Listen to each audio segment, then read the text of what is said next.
सच साहिब जी channel को subscribe करें, bell icon दबाएं, वीडियो अच्छी लगे तो लाइक करें। कुछ अनजान लोग कहते हैं भाई परमात्मा की भक्ति तो तब बनती है जब इंसान पूर्ण रूप से काम, क्रोध, मोह, लोभ, अहंकार से रहित हो जाए,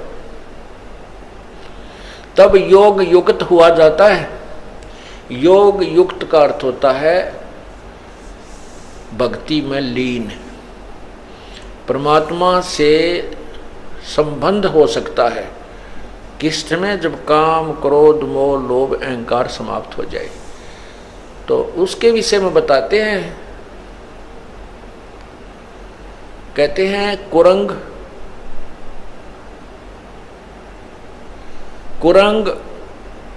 पतंग, मरंग और सरंगा। कुरंग, पतंग, भरंग और सरंगा, इंद्री एक ठग्योतिस अंगा, और तुमरे संग पांचों प्रकाशा, योग युगत की झूठी आशा। क्या बताना चाहते हैं कि जो व्यक्ति हट करके अपनी इंद्रियों का दमन करने की चेष्टा करता है, कहते हैं वो व्यर्थ में अपने प्रयत्न कर रहा है।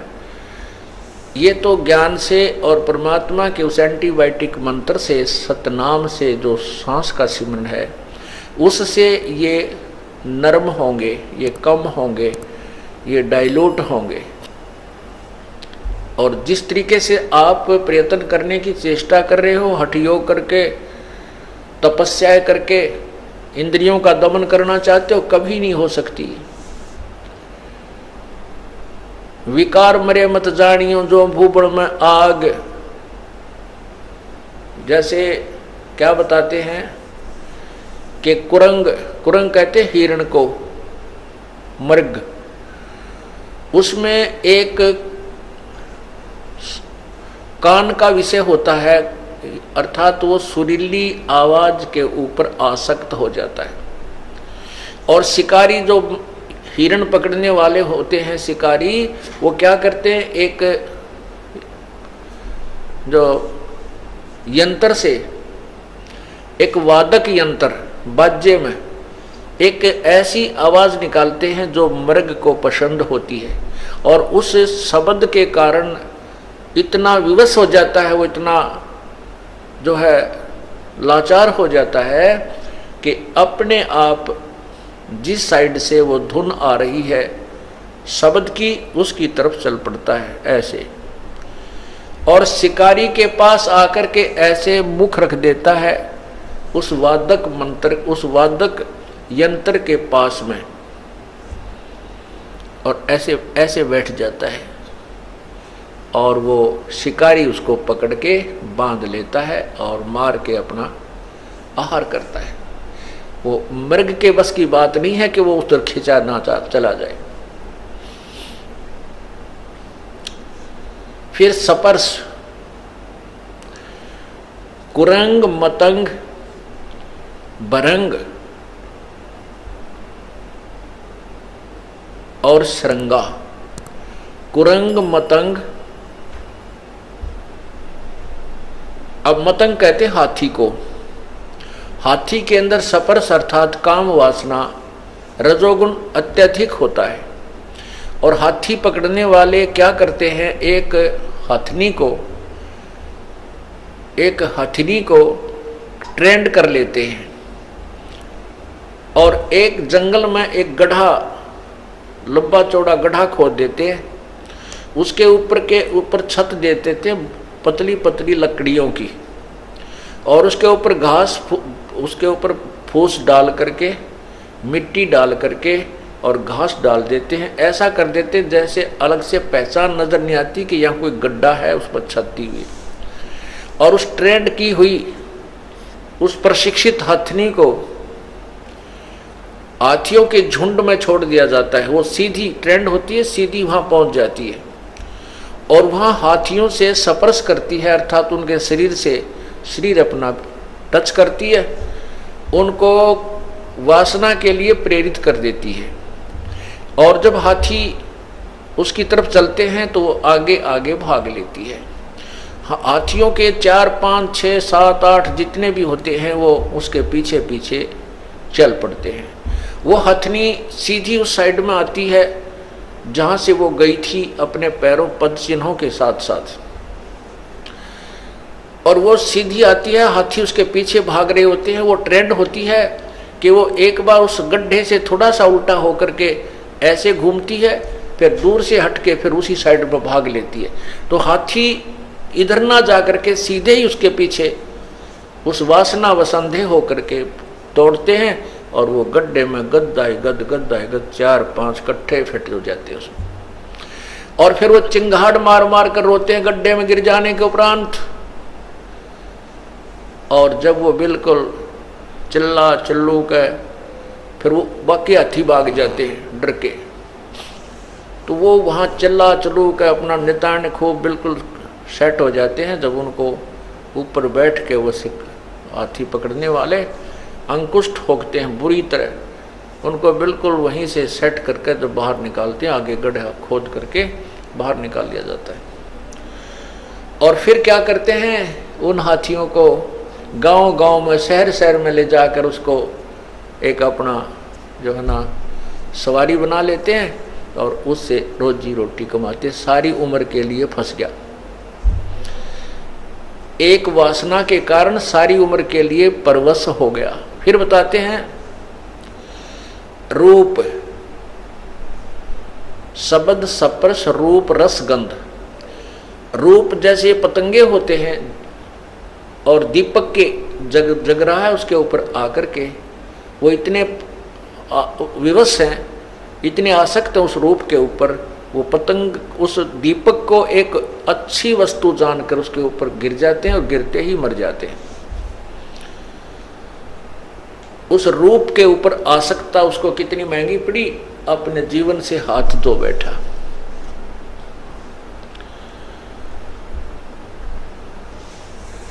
अब रस, जीभ का स्वाद।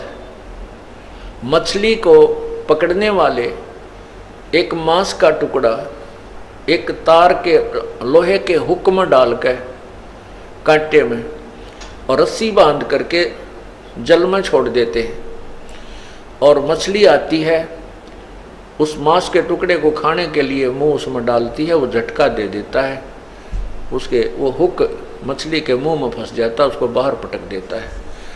अब उस जीव के रस के प्राप्ति के लिए उसने अपनी मछली ने अपनी जीवन बर्बाद कर लिया। वो बाहर आते ही मर गई और शिकारी का आहार बनी।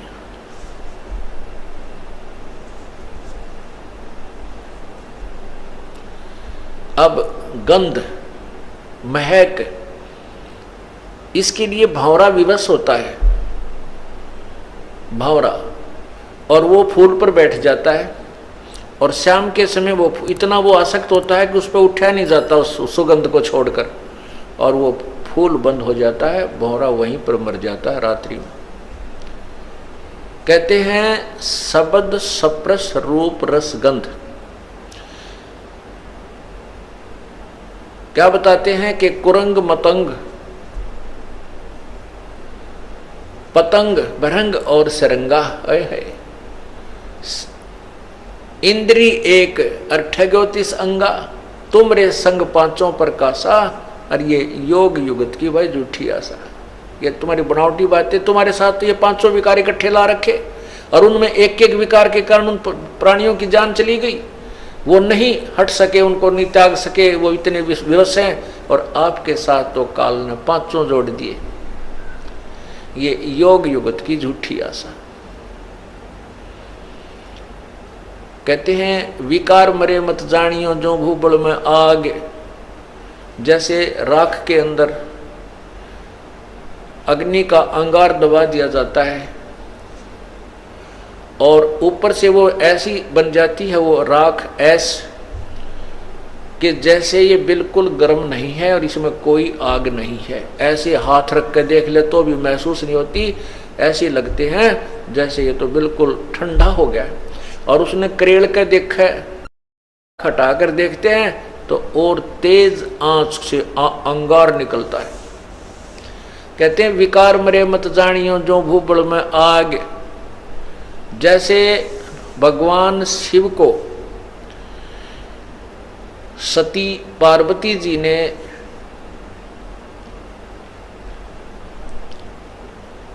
धोखा दे दिया, जैसा कि उन्होंने माना, कैसे कि श्री रामचंद्र जी सीता वियोग में जब सीता का अपहरण हो चुका था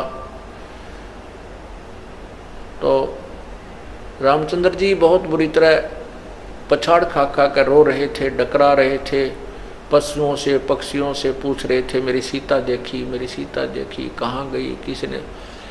तो ऊपर से भगवान शिव और पार्वती बैठे थे, भगवान शिव ने उनको प्रणाम किया श्री रामचंद्र जी को। पार्वती ने कहा कि आप किसको प्रणाम कर रहे हो, आप तो महादेवों के देव हो। तो उसने कहा कि ये सामने भगवान विष्णु अवतार हैं, ये मेरे बड़े भाई हैं, उनको प्रणाम कर रहा हूँ।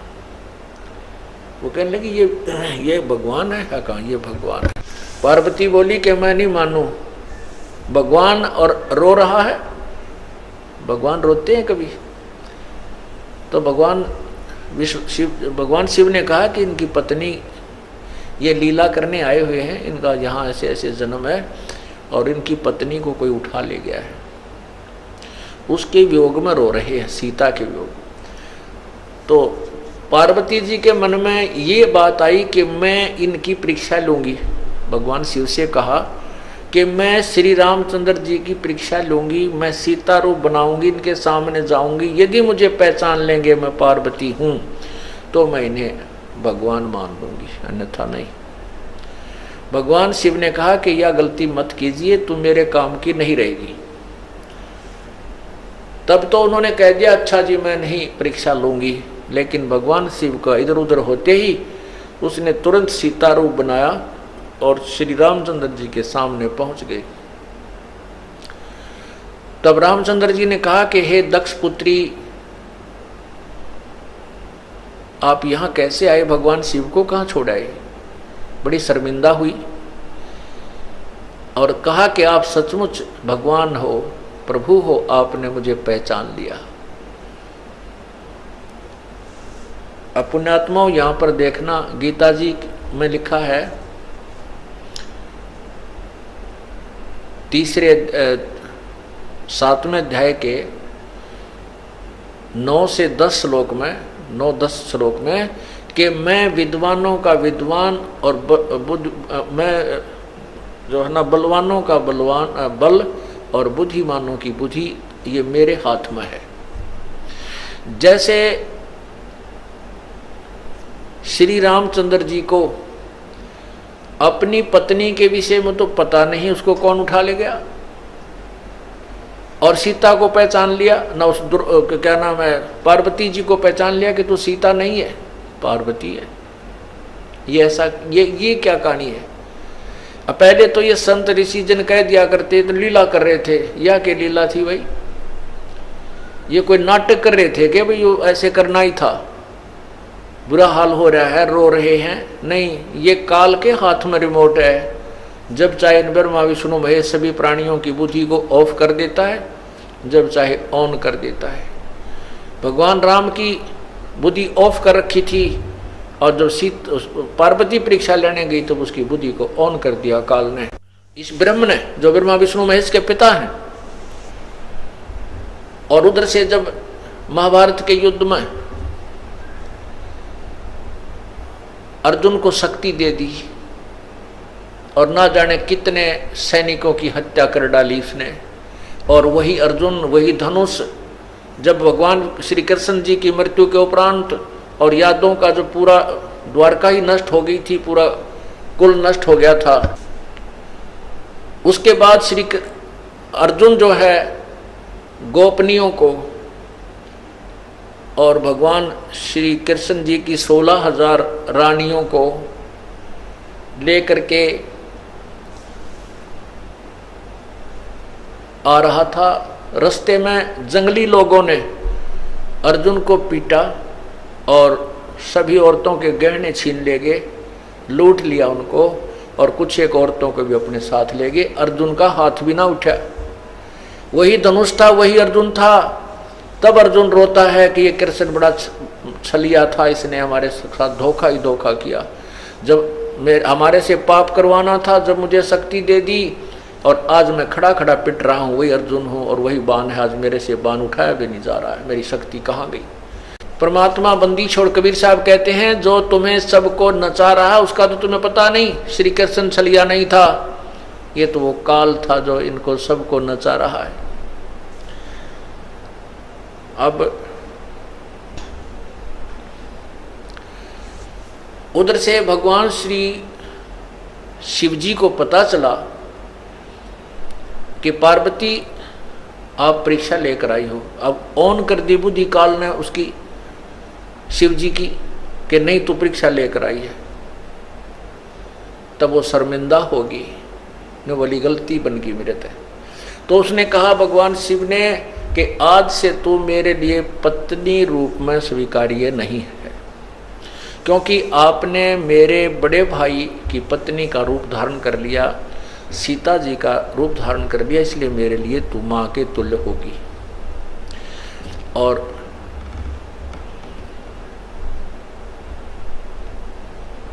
उससे बोलना बातें करना बंद कर दिया। पार्वती ने एक दिन देखा, 2 दिन देखा, 10 दिन देखा कि फिर वो जान गई कि पक्का हट कर दिया, अब ये नहीं बोलेगा, इसलिए क्यों ना कुछ दिन अपने मायके चली जाऊं, कुछ दिन में ठीक हो जाएंगे ये।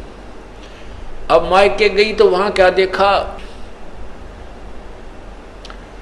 वहां देखा कि राजा दक्ष उनके पिताजी ने एक यज्ञ कर रखी है। उस यज्ञ में सभी को आमंत्रित किया है, ब्रह्मा को, विष्णु को, लेकिन शिव को नहीं बुलाया। अन्य देवता भी बुला रखे। इस बात से उसने जाकर के अपने माता पिता से कहा कि आपने अपने दामाद शिव को क्यों नहीं आमंत्रित किया, हमें क्यों नहीं बुलाया। तो राजा दक्ष ने कहा कि तूने हमारी मर्जी के विरुद्ध शादी की थी, आपने मेरी बेइज्जती की थी। एक गले में नाग डाला हुआ व्यक्ति यहाँ आया, मेरी हंसी करवा दी, और तू मेरी जो ना मर्जी के विरुद्ध, मेरी इच्छा के विरुद्ध सब इच्छा से शादी की थी। तो ऐसे व्यक्तियों को कि मुझे जरूरत नहीं, तू आई क्यों, तुझे बुलाया किसने। इससे क्षुब्ध होकर के उधर से देखा कि श्री भगवान शंकर मेरे से बात नहीं करेंगे। दोनों तरफ से हिसाब ला करके पार्वती ने सोचा कि राजा दक्ष को भी मजा चखाती हूँ, इसकी यज्ञ को नष्ट करवाती हूँ, भ्रष्ट करती हूँ। हवन कुंड, बहुत बड़े बड़े हवन कुंड, उसमें नरी लकड़ी घेर कर ऊपर तो ये स्वाहा स्वाहा करनी है, चारों तरफ बैठ जा करते, राजा की यज्ञ करते थे, डूंडा ठा देते, कौन सा गर्ते डालना था। तो नरा घी घेरो तो पूरा भट्ट बड़ा था। तो पार्वती जी ने उसके अंदर छलांग लगा दी, अपना जीवन लीला समाप्त कर दी, आत्महत्या कर ली। उधर से जब श्री शंकर जी को पता चला, भगवान शिव को पता चला, तो वो आए और राजा दक्ष का सिर काट दिया। उधर से फिर उसको एक बकरे का सिर लगा दिया। काफी प्रार्थना से लंबी कहानी है। हम जो विषय अपना आज सब्जेक्ट है, हम उसी पर चलते हैं। आज का जो सत्संग का विषय है, उसके बाद क्या होता है कि भगवान श्री शिव जी ने देखा कि पार्वती कहाँ है, कौन से कुंड में गिरी है। तो उन्होंने उसमें गिरते ही तुरंत ही उसको अधजली सी वह जल गई थी, लेकिन कंकाल शेष रह गए थे, उसको बाहर निकाल दिया था। बाहर पड़ी थी वो हड्डियां, अस्थियां शीघ्र ही बाहर निकाल दिया था, लेकिन वो जल चुकी थी, समाप्त हो गई थी, अस्थि अस्थि शेष थी।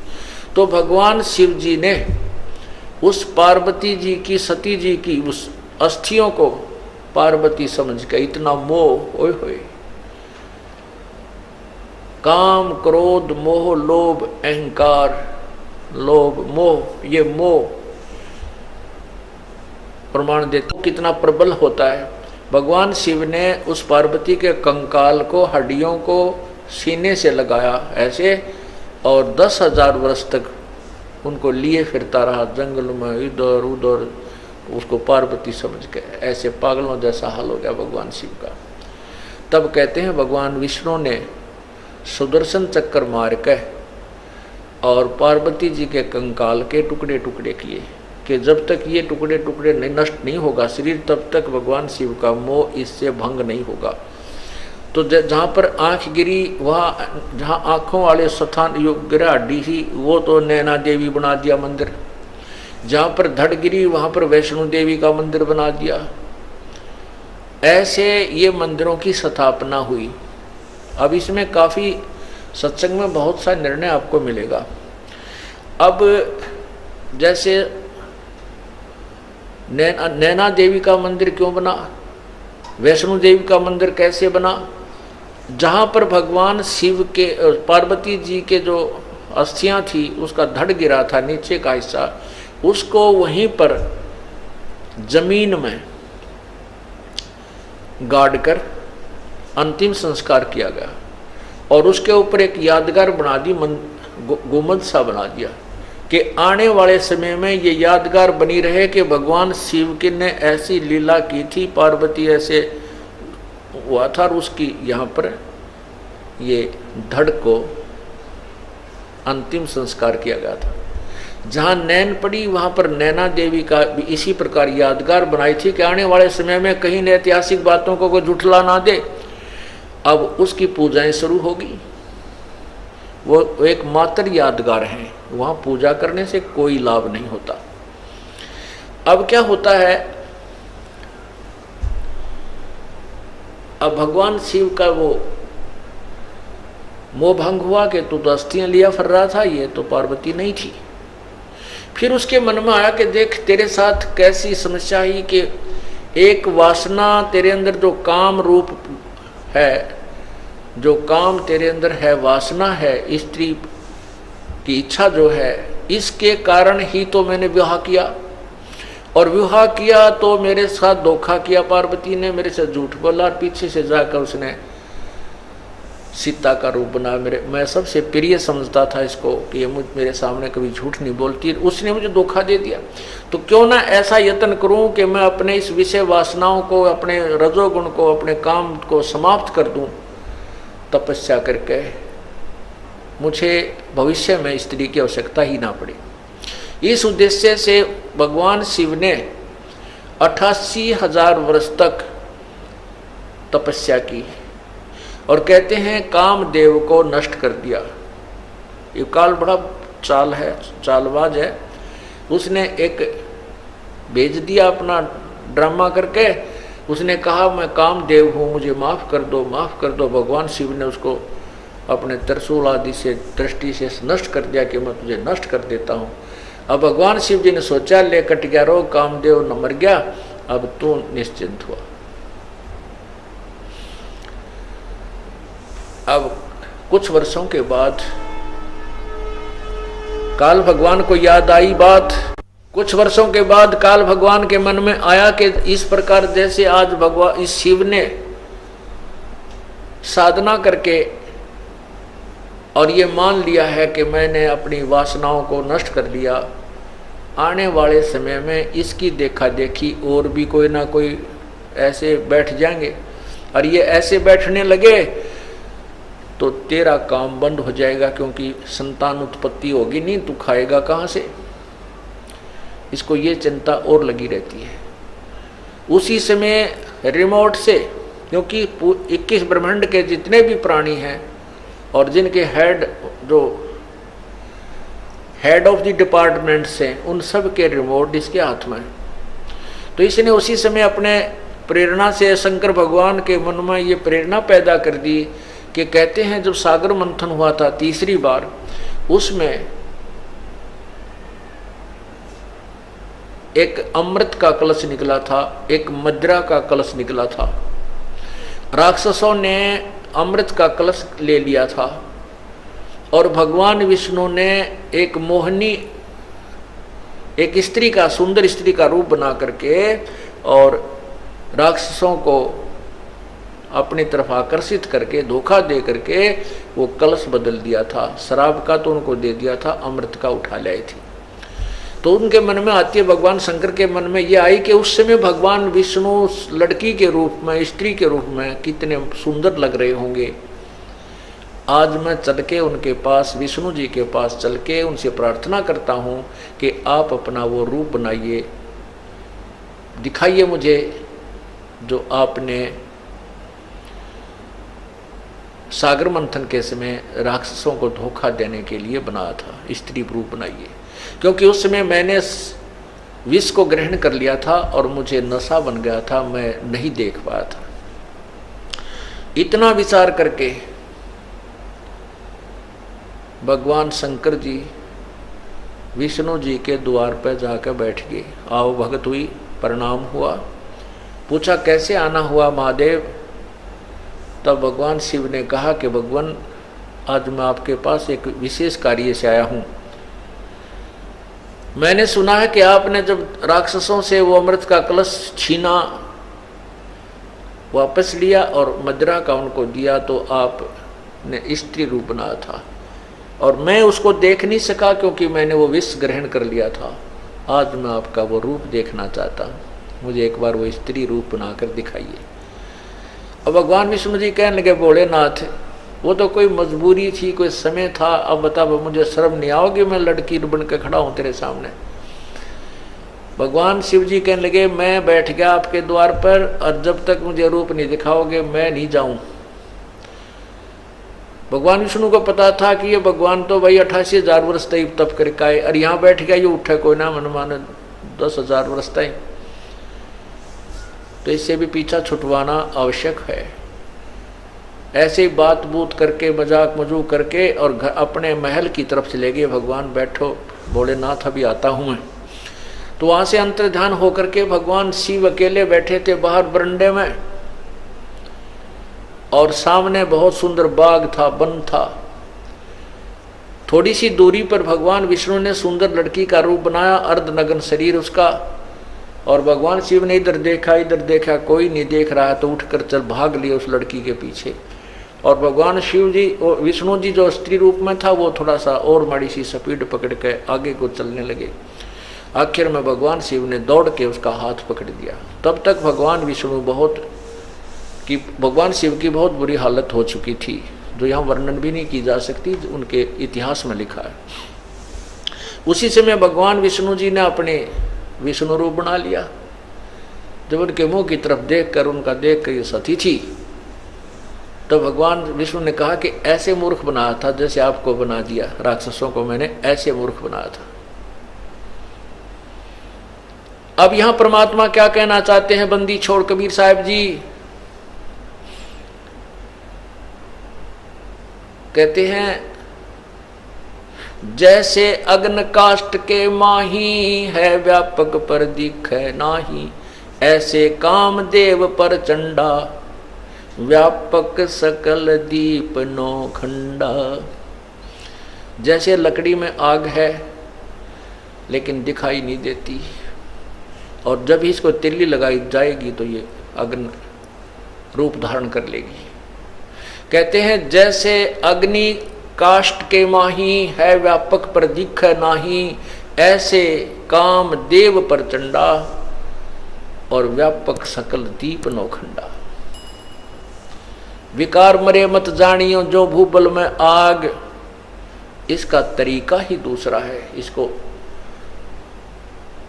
विकारों को नष्ट करने का जो काम, क्रोध, मोह, लोभ, अहंकार रूपी शब्द, सप्रस, रूप, रसगंध आदि हैं, इनको नष्ट किसी हठ योग या क्रिया से नहीं किया जा सकता। इससे तो ये सिर्फ एक कुछ समय के लिए ऐसा लगेगा जैसे भूबल में आग होगी हो, ऊपर राख ठंडी हो जाती है लेकिन अंदर ज्यों की तो विद्यमान रहती है। इसका तरीका है ज्ञान प्रथम, ज्ञान के बाद फिर सिमरण, जो श्वास का सिमरण है, इन विकारों को बिल्कुल धीरे धीरे नष्ट करना।